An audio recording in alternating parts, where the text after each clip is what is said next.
അടുത്ത കാലത്ത് ഒരു പേരൻറ്റിങ് സെഷൻ ചെയ്യുന്ന സമയത്ത് ഞാൻ എൻ്റെ ചൈൽഡ്ഹുഡിൽ ഒരു പേരൻറ്റിങ് എക്സ്പീരിയൻസ് പറഞ്ഞു. ഞാൻ പണ്ട് ഡയറി എഴുതുന്ന സ്വഭാവം ഉണ്ടായിരുന്നു. അപ്പോൾ എൻ്റെ അമ്മ ഈ ഡയറി എടുത്ത് ഇടയ്ക്കിടയ്ക്ക് പരിശോധിക്കും.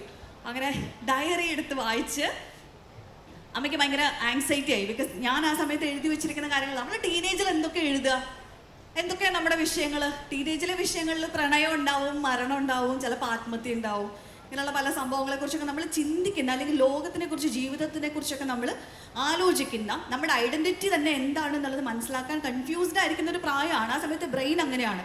അപ്പോൾ ഇത്തരത്തിലുള്ള എല്ലാ ചിന്തകളും അതിനകത്ത് ഇങ്ങനെ സ്ക്രിബിൾ ചെയ്ത് വെച്ചിട്ടുണ്ടായിരുന്നു. അമ്മയ്ക്ക് ആകെ ടെൻഷനായി.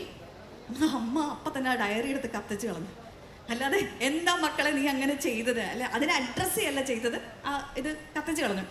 അപ്പോൾ ഈ എക്സ്പീരിയൻസ് ഇപ്പോഴും എന്തെങ്കിലും ഒരു കാര്യം തുറന്നെഴുതുന്ന സമയത്ത് എനിക്ക് പേടിയാണ്. ഇത് ആരെങ്കിലും കണ്ടിട്ട് ഇന്നിപ്പോൾ നമ്മൾ പറയുമല്ലോ, തെറാപ്പിസ്റ്റുകളൊക്കെ പറയും ജേർണൽ ചെയ്യണം, ആ ദിവസത്തെ എക്സ്പീരിയൻസുകൾ അവസാനം ജേർണൽ ചെയ്യണം എന്ന് പറയും. പക്ഷെ പലർക്കും ജേർണൽ ചെയ്യാൻ പേടിയാണ്. കുട്ടികൾക്കാണെങ്കിലും പേടിയാണ്. ഇത് ആരെങ്കിലും എടുത്ത് വായിക്കുമോ? ചിലർ ചോദിക്കാറുണ്ട്, ഇത് നമ്മൾ മരിച്ചു കഴിഞ്ഞാലെങ്കിലും ചിലപ്പോൾ ആരെങ്കിലും എടുത്ത് വായിക്കൂലേ?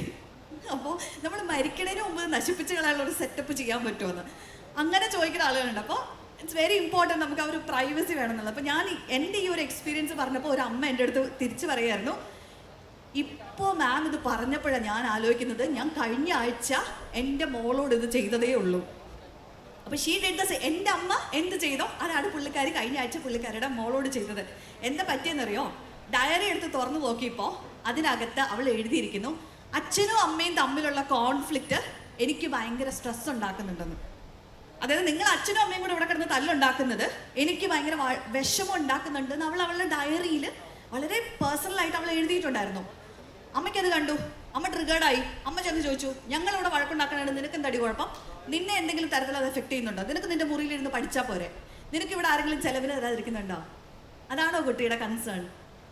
അതാണ് കുട്ടിയുടെ കൺസേൺ. നമ്മുടെ പേരൻസ് വഴക്കിലായിരിക്കുന്ന സമയത്ത് ഒരു കോൺഫ്ലിക്റ്റ് നടക്കുമ്പോൾ ഉറപ്പായിട്ടും കുട്ടികൾക്ക് സ്ട്രെസ് വരും, അല്ലേ? അവരെ ആ വഴക്കിൽ ഇൻവോൾവ് ചെയ്യിപ്പിച്ചാലും ഇല്ലെങ്കിലും കുട്ടികളെ സംബന്ധിച്ചിടത്തോളം പേരൻസിൻ്റെ കോൺഫ്ലിക്റ്റ് ടെൻഷനുള്ള കാര്യം തന്നെയാണ്.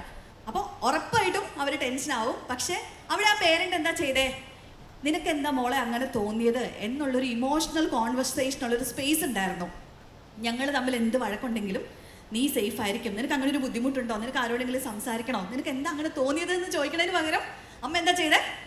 നീ മേലാൽ ഇജാതി വൃത്തിയോടെ ഇവിടെ എഴുതരുത്, ഞങ്ങളുടെ പ്രശ്നം ഞങ്ങൾ തീർത്തോളാം. ഡയറി വലിച്ചു കയറി ദൂരെ കളഞ്ഞു. അപ്പോൾ പിന്നെ പുള്ളിക്കാരി ഇത് സംസാരിച്ച സമയത്ത് പുള്ളിക്കാരി ഭയങ്കര ഗിൽറ്റോട് കൂടി അതിനെക്കുറിച്ച് സംസാരിച്ചു. എന്നിട്ട് എന്നോട് ചോദിച്ചു, ഞാൻ മോളോട് പോയി സംസാരിക്കട്ടെ എന്ന് ചോദിച്ചു. അപ്പോൾ പ്ലീസ് മോളോട് സംസാരിക്കൂ. ഇമോഷണൽ കോൺവെർസേഷൻസ്, ഡിഫിക്കൽട്ട് കോൺവെർസേഷൻസ് ഒരു പേരൻറ്റ് ചൈൽഡ് ബോണ്ടിന് വളരെ ഇമ്പോർട്ടൻ്റ് ആണ്. അപ്പം ഇങ്ങനത്തെ പല കാര്യങ്ങളും കേൾക്കുമ്പോൾ നമുക്ക് തോന്നും നമ്മളൊരു മോശം പേരൻ്റ് ആണോ?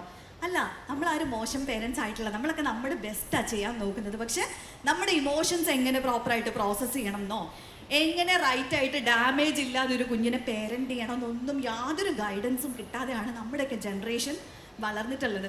അതുകൊണ്ട് തന്നെ അതിന് സ്പേസ് കിട്ടുന്ന സമയത്ത് അതിനോട് ഓപ്പൺ ആവുക എന്നുള്ളതും എൻ്റെ ഏറ്റവും വലിയൊരു പ്രശ്നം എന്നറിയോ? നമ്മുടെ പേരൻറ്റിങ്ങിൽ ഒരു പ്രശ്നമുണ്ടെന്ന് ആരെങ്കിലും പറഞ്ഞു കഴിഞ്ഞാൽ എല്ലാ മനുഷ്യരും ഡിഫൻസിൽ കയറും.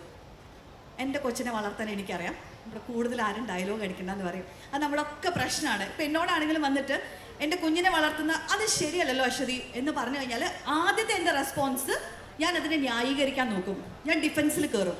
അത് കഴിഞ്ഞിട്ടായിരിക്കും ഞാൻ പ്രോസസ്സ് ചെയ്യുക അവർ പറഞ്ഞതിൽ കാര്യമുണ്ടോ എന്നുള്ളത്, അല്ലേ? ഇപ്പം പേരൻറ്റിങ്ങിനെ കുറിച്ച് ആരെങ്കിലും പറഞ്ഞു കഴിഞ്ഞാൽ നമ്മൾ ഡിഫൻസിലാവാനുള്ള സാധ്യതയുണ്ട്. പക്ഷേ നമുക്കും ഹീൽ ചെയ്യാനുള്ള പാർട്സ് ഉണ്ട് എന്നുള്ള അവയർനെസ് ഉണ്ടല്ലോ, ആ അവയർനെസ്സാണ് നമ്മളെ നല്ല പേരൻസ് ആക്കുന്നത്, അല്ലെങ്കിൽ നല്ല മനുഷ്യരാക്കുന്നത്, നല്ല മനുഷ്യരാവാൻ നമ്മുടെ കുട്ടികളെ സഹായിക്കുന്നത്.